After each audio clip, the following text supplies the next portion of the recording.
is Dr. Dina Henshaw, the Chief Medical Officer of Health for Alberta. I'm here to give a brief update today on Alberta's response to the novel coronavirus and to answer any questions that you may have. While it's normal for us to be worried about new threats to our health, the risk to Albertans is still considered to be low.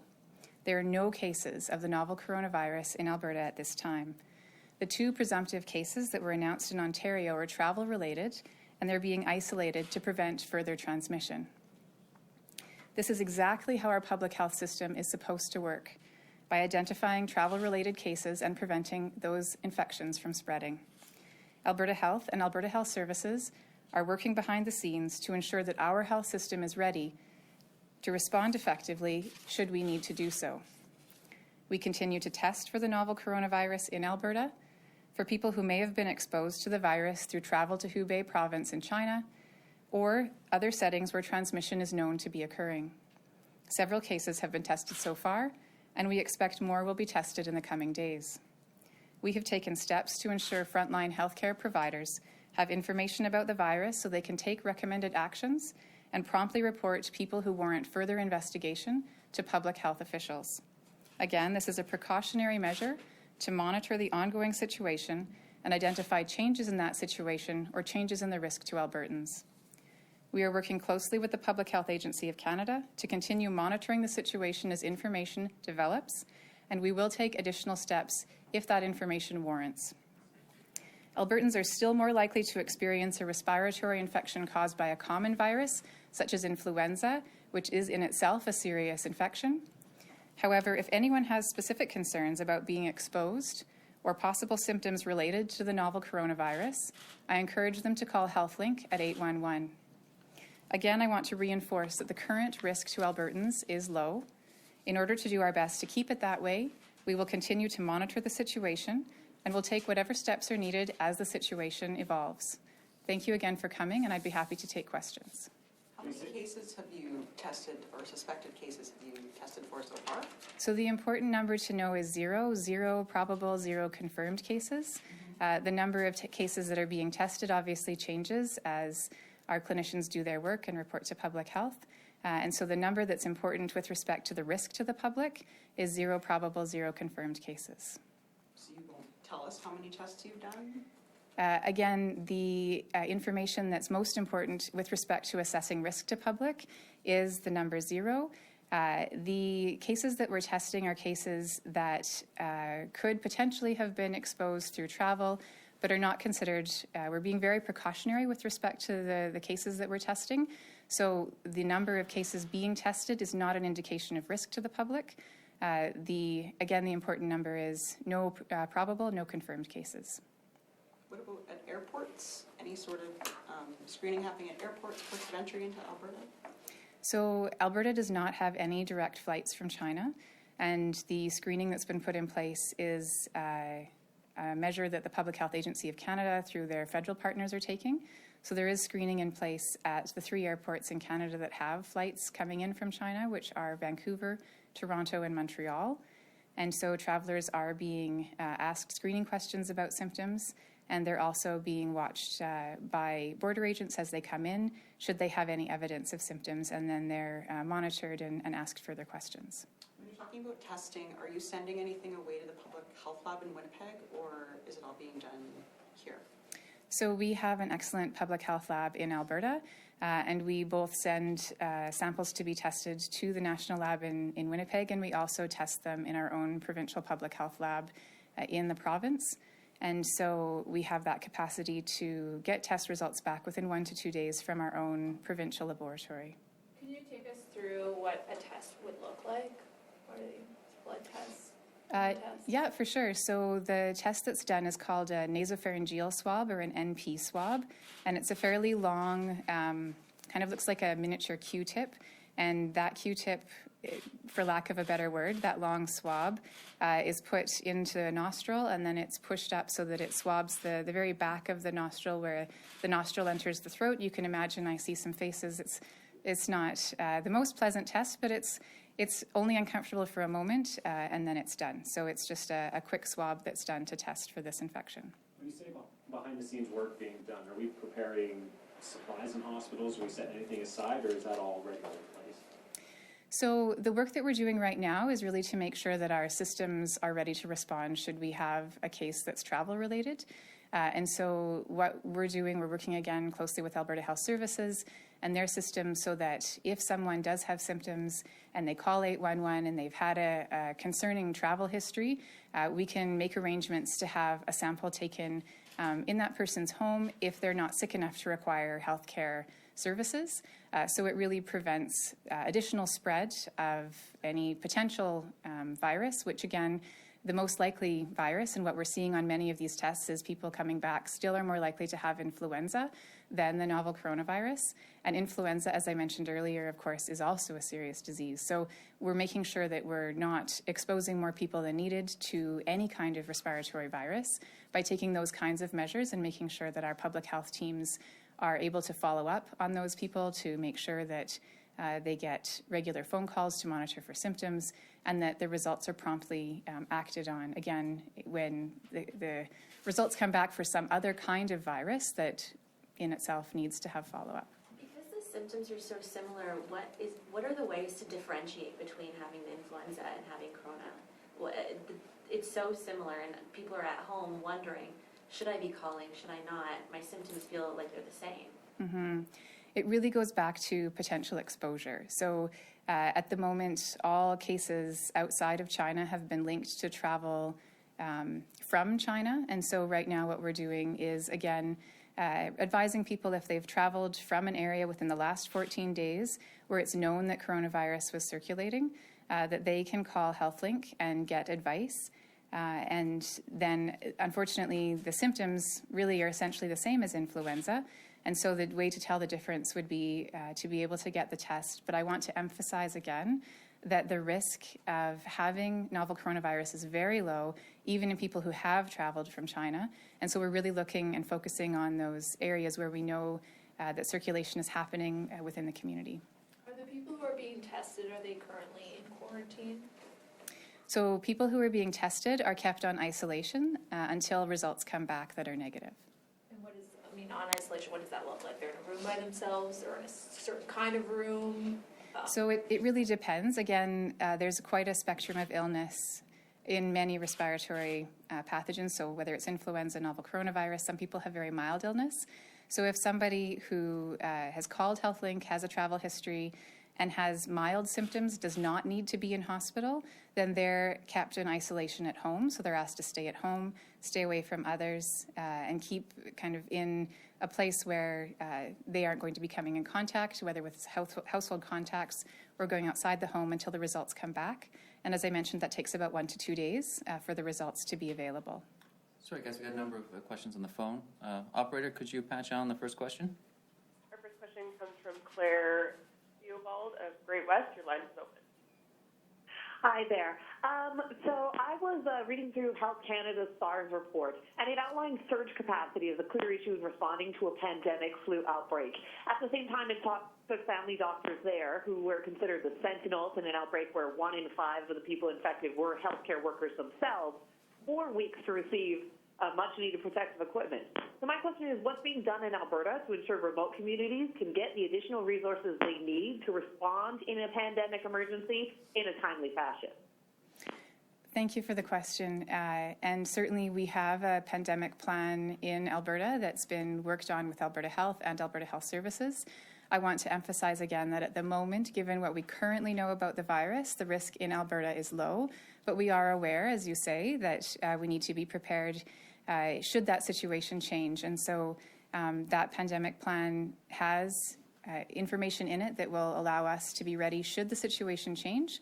But at the moment, again, I want to emphasize that the World Health Organization has determined that so far this is a public health emergency within China, but it has not met the criteria for a public health emergency of international concern to date. And that's certainly going to be reassessed by the World Health Organization. But again, want to really emphasize that point that we remain ready for eventualities, and at the same time, we still believe that the risk to Albertans is very low. Next question, operator. Oh, sorry. Sorry if I cut you off. So follow up there. What is the plan to get resources out to remote Alberta healthcare facilities and communities in the event of a pandemic emergency. I understand that it is not an emergency yet, but hypothetically speaking, if there was an emergency, what would that plan look like? So we've had the ability to practice, I suppose, our responses in the past several years. You'll likely remember when in 2015 there was an Ebola outbreak in West Africa, and there were certain personal protective equipment measures that needed to be taken. We had the opportunity to practice and make sure that we had our distribution lines set up and our ability to get that PPE, that personal protective equipment, to all the places that needed it. So the plan, again, although we call it a pandemic plan, and typically we think of pandemic influenza, we use that plan for any infectious disease emergency that requires that response. And so we do have those systems in place. Alberta Health Services is a provincial organization. And again, we work closely with them to ensure that, that they're able to respond when and if that should come to pass. Excellent. One more question, operator, then we'll go back to the floor here. Our next question comes from Robert Tuttle of Bloomberg. Your line is open. Yeah, hi. I'm sorry, earlier I got knocked off for a minute. Do you have a number for how many people you've tested so far in Alberta? So the important number with respect to testing is we've had 0 probable, 0 confirmed cases. Again, the testing that we're doing is based on being very cautious. So just because someone's tested doesn't mean they have a high likelihood of being a case. And in fact, of all the cases tested for results, where results have come back, they have all been negative. And the vast majority have another virus, such as influenza, that's much more common. So because that number changes as our clinicians respond to calls, we want to focus on the number that's relevant to public risk, which again is 0. 0 probable, 0 confirmed. Any more questions in the room here? I have flu questions, actually, if we're talking about risk. So the website lately says, last count, 4,198 cases confirmed in Alberta as of January 23rd, 19 confirmed deaths in hospital from influenza. How does that compare to recent years? Like, what kind of flu season is it so far? Mm-hmm.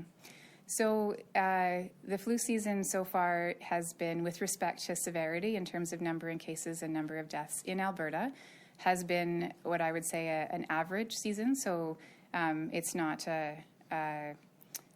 again on the high side or the low side. We're kind of hitting that center line, and again it underlines the fact, as you say, 19 deaths and hospitalized cases alone so far this season, that influenza remains a serious disease and one that we need to be focused on. And how's your immunization rate so far? I mean, both for frontline healthcare workers and for the general public. Mm-hmm. So unfortunately, I didn't bring the current stats with me. I know that as we've been tracking along in the season, we've seen slightly higher than our last year's immunization coverage, but I wouldn't be able to give you the exact number for this particular point in time, but we could certainly follow up with you if you'd like that number. Okay, and how good of a match was the vaccine this year with the strains that are prevalent right now in Alberta?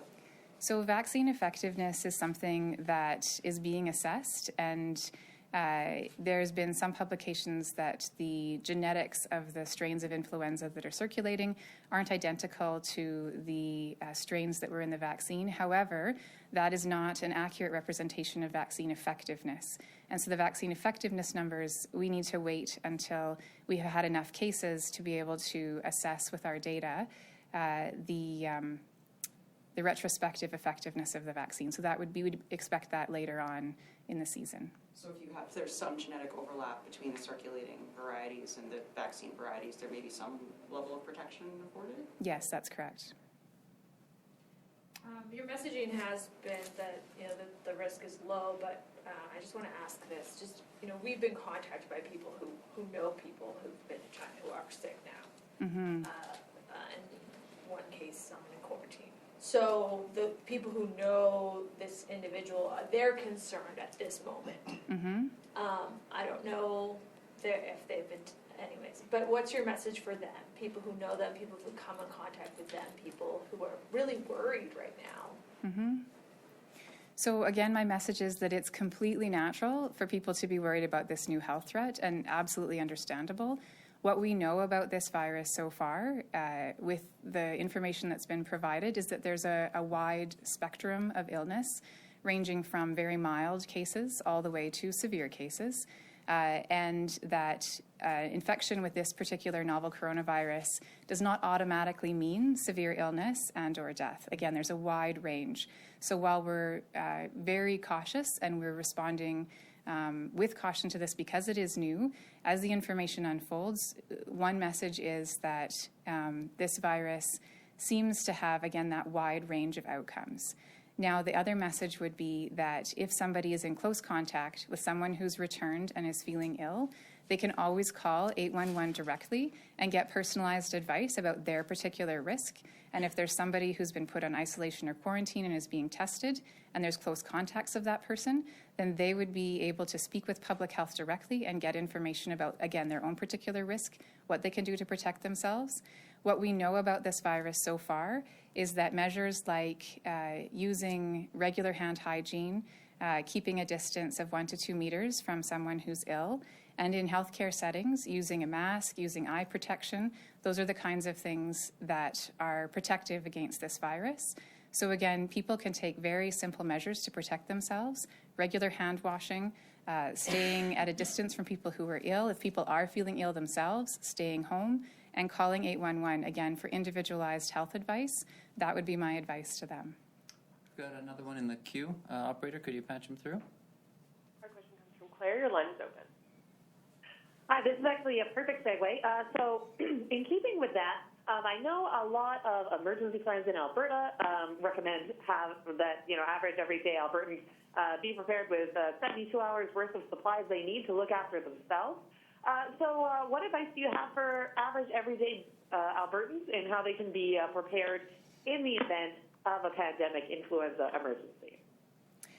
So again, I think to separate out pandemic influenza from the novel coronavirus, I think if we were to see, for example, a new influenza strain, as we know happens, that would be the pandemic influenza, or if the situation evolves such that the novel coronavirus does start to spread more freely outside of China, which to date is not the case. Again, I want to emphasize that the current information indicates that the spread of coronavirus outside of China has been limited.